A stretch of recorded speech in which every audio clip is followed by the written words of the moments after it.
Hey guys, welcome back. If you are new to my channel, my name is Julie and I post videos focused on affordable drugstore makeup. Today I wanted to do a fun video, and I've seen this video here on YouTube before, like other content creators do this video, but it is like, if all of your makeup disappeared, what would be the first products you would go out and purchase? You know, like what your very favorite products are out of your collection currently. I mean, some of these things definitely are not going to be a surprise, but the Revlon Color Stay would be the first foundation that I would run out and repurchase, along with the e.l.f. Halo Glow Liquid Filter. And I know that maybe this comes as a surprise to you guys because I don't use this a ton in a lot of my videos. I mean, I do enjoy and really like a lot of the luminous foundations that I have in my collection. But if I want to have a luminous foundation that is going to last for a long time, my trick is to use the Halo Glow from e.l.f. as, you know, my primer, and then on top of that use Revlon Color Stay. The next thing that I would buy, and this is a high-end product, is the Urban Decay All Nighter Makeup Setting Spray.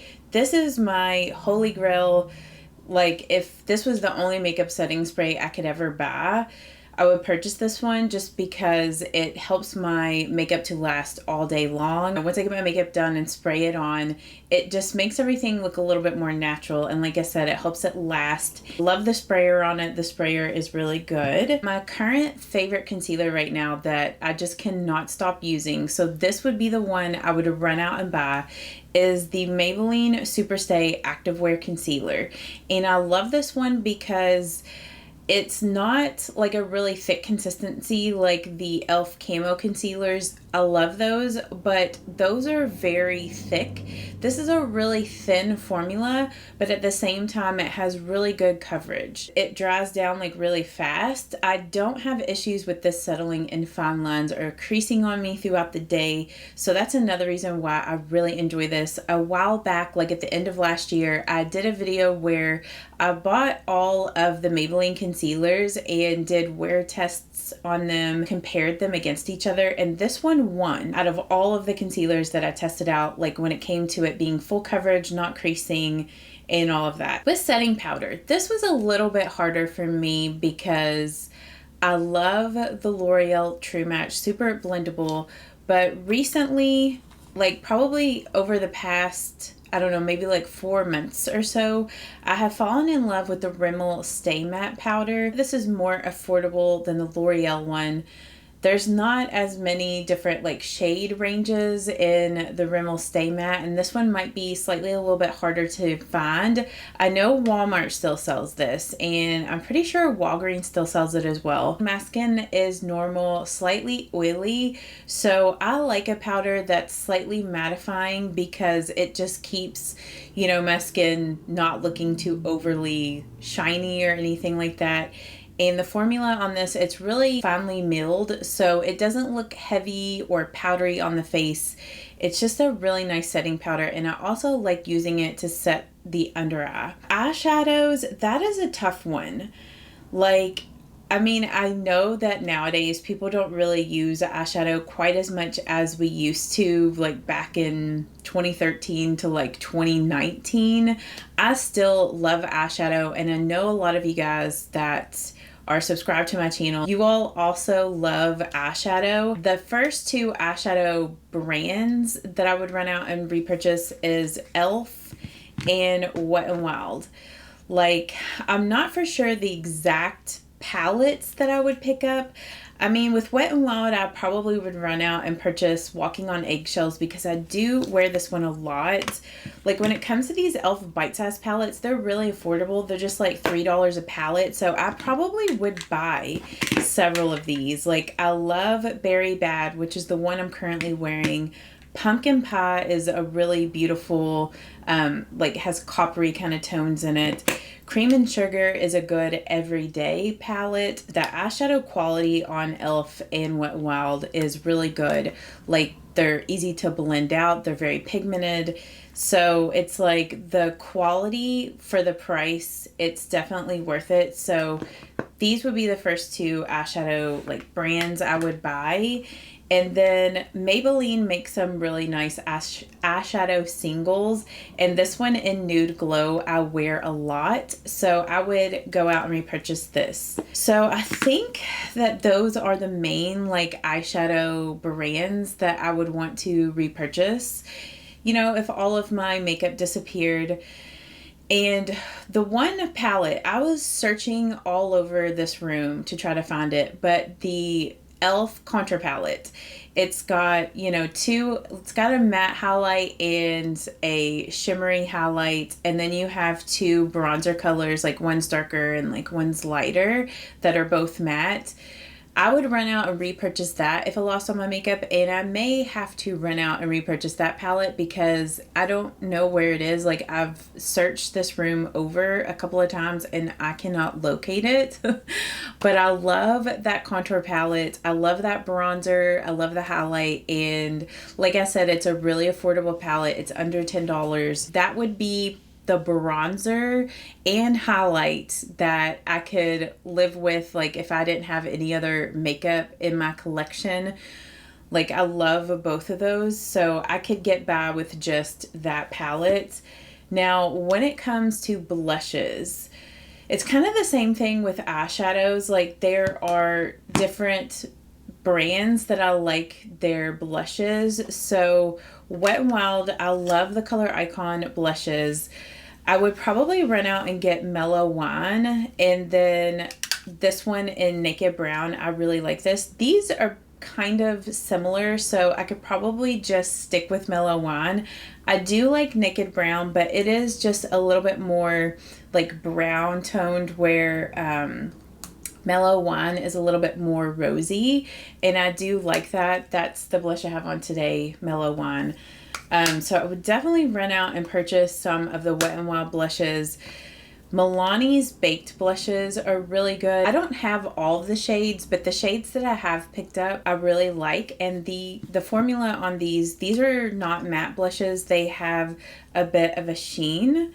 So like this one in Dulce Pink is a really beautiful pink with a golden sheen to it, sort of like Orgasm by NARS.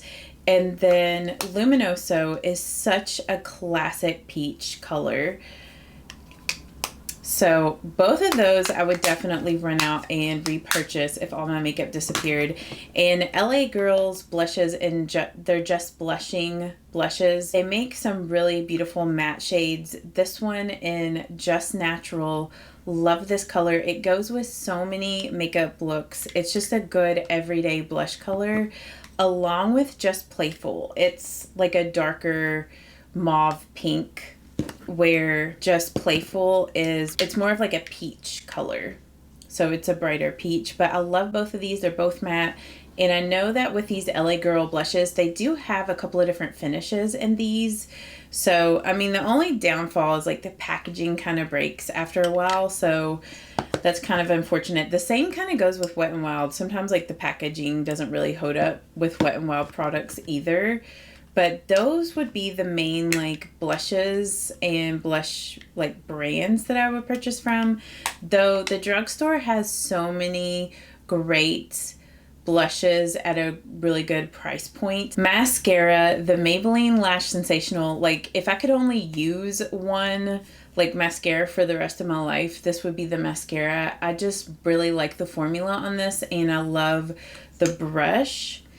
It's a rubberized brush and it's kind of like curved. This mascara does a really good job of giving you volume and separation, so that's why I really like this, and I don't have issues with the smudging or flaking. The Milani eyeshadow primer, like if I could only use one eyeshadow primer, this would be the one.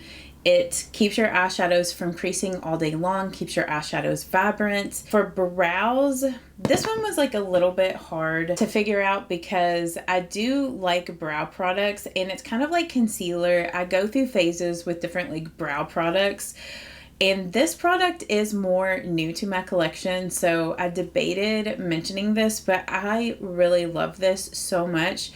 This is the Maybelline Super Lock Brow Glue, and it's what I use to do my brows today, but it does such a great job of holding your brows in place. It really does glue them down. And it comes with like a small little brush, and the product is, it's not completely clear. It's more of like sort of like opaque clear. It dries down completely clear and everything, so I really like it. I like how it just holds my eyebrows in place until I wash my makeup off. And then for brow powders, this product is discontinued, but you can still find it. So like if all my makeup did disappear, I would go on Amazon and purchase this because I do really like it. Or I would try to find a brow powder that was similar in color to this. So this is what it looks like. The shade on this is just a really good shade match for my eyebrows. It's a good cool toned, like darker brown shade. So that's what it looks like swatched on the back of my hand there. But I love using a brow powder in conjunction with a brow gel. For a brow pencil, I love the NYX Micro Brow in Cool Ash Brown. It's really similar to this brow powder in color. It might actually be like a little bit more cool toned. That's what the brow pencil looks like. So whenever I use a brow pencil, this is the one that I reach for. The shade on this one, I just really like it. Like I know e.l.f. makes like a precise, things like, what is that one called? Ultra Precise Brow Pencil. I have the shade in, I think it's like brunette maybe, but any sort of micro brow pencil I would run out and purchase. So either this e.l.f. Ultra Brow Precise or the NYX Micro Brow Pencil, either one of these I would run out and repurchase. With lip products, that's another one that's really hard for me to decide if like which ones I would go out and repurchase. You know, like right now I've really been enjoying these Covergirl Outlast lip stains. So I have a feeling that I would want to go out and repurchase these along with some of these Maybelline lifter glosses, like this one in Moon and the one in Bubblegum. Like I use these the most. And then like my Dior like lip glows, I really love those lip products. Like this one in pink and this other one in berry. Like I probably would run out and repurchase these. And with these CoverGirl Outlast lip stains, with the shades that I wear the most, so they would be the ones I would most likely go back and repurchase. So this one in Canyon, which is a nice warm terracotta color, love that. This one is called Sugar Girl, which is the one I have that I'm currently wearing. And this is a really pretty like mauve pink. Angelo is a pretty like orange red. Just do some swatches of these. And then the other one, which is in the color Epic. These are the four that I would run out and repurchase again. So here they are swatched. This is Canyon, Sugar Girl, Epic, and Tangelo. And then when it comes to liquid liners, the Physicians Formula Eye Booster Pens, I love these. And I just love the brush tips on these. They make doing, you know, like a winged eyeliner really easy. I know that Wet n Wild also has their breakup proof, I think, liquid liners that are similar to these. So I might even get those instead of these. I mean, really either of those I really enjoy. I do have a tutorial on this makeup look, so if you haven't seen it yet, I will have that linked over here and also down in the description box. So be sure to check out that video, and I will see you all in the next one. Bye-bye.